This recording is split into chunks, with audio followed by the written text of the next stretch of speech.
The story of African Americans is one often told through the lens of slavery, colonization, and oppression. But what if I told you that much of what we've been taught is a deliberate distortion of the truth?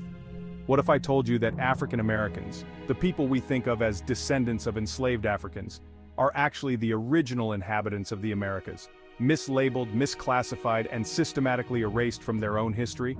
Let's take a journey into this hidden past and uncover how this erasure has shaped the Black experience in America today.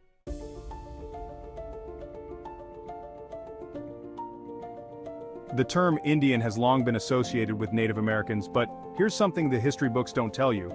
The word Indian comes from the Latin term Indus, which means dark or black. So why then would European settlers call themselves Indians? They wouldn't, because the people they encountered when they first arrived on these lands were dark-skinned, people who today would be classified as black. This is where the misclassification begins. The people who lived in what we now call the Americas were described in early European writings as dark-skinned, with features similar to Africans. Yet over time, the government and those in power rebranded them as Native Americans while classifying the dark-skinned inhabitants as African or Negro. This was no accident.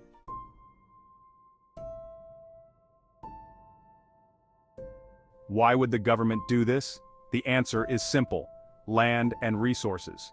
If the black people they encountered were the original inhabitants, then they had rightful ownership of the land. By reclassifying them as slaves or descendants of African slaves, the government could take their land without opposition. Think about it. A government that once declared black people as 3/5 of a human in the Constitution had no moral qualms about lying to steal land. This was the same government that passed laws, such as the Indian Removal Act, which forced the displacement of native tribes.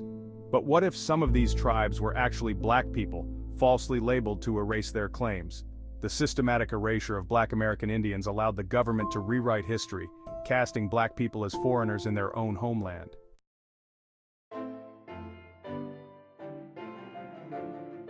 Now let's take a look at the black gangs that exist in America today. These groups, often painted as violent and criminal, are remnants of what were once powerful, organized Indian tribes.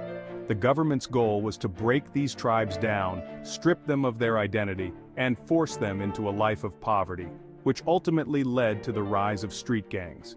These gangs aren't just products of inner-city life. They are the descendants of indigenous tribes who once fought to protect their land and communities. The government's labeling of these groups as criminal entities is just a continuation of its policy to suppress and control black people.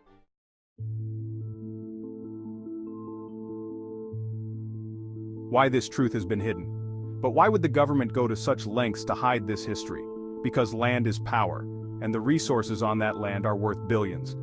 By keeping black people disconnected from their true heritage, the government maintains control over vast tracts of land that rightfully belong to the original inhabitants.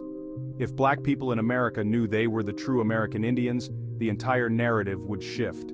The fight for reparations, land rights, and autonomy would take on a whole new meaning. But keeping this history hidden ensures that black people remain in bondage, not just physically, but mentally and spiritually.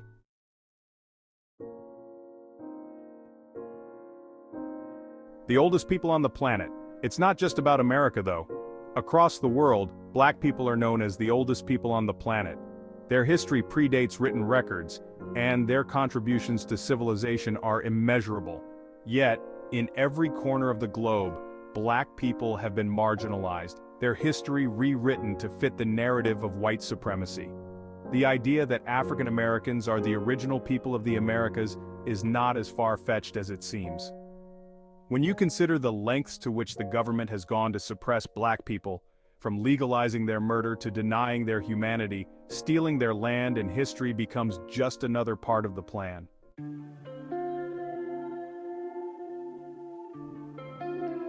The importance of reclaiming our history. So, why does this matter today? Because history shapes our identity. If black people in America are the true American Indians, then the fight is not just for civil rights, it's for land, for resources, and for the recognition of a stolen heritage. The truth is, everything we've been taught about American history is a lie. It's a story crafted to maintain control over the masses and keep black people in bondage. The only way to break free is to reclaim our true history, expose the lies, and demand justice for the centuries of exploitation and erasure. This is not just a conspiracy theory, it's a reality backed by evidence that has been systematically suppressed. And now, it's time to bring that truth to light.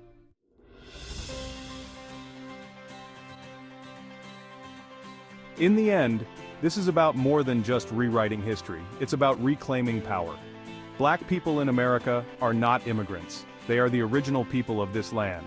The US government has used lies and deception to erase their legacy, but the truth is still there, waiting to be uncovered. The future belongs to those who know their past. And for Black people in America, the time to reclaim that past is now. That's the story they don't want you to know.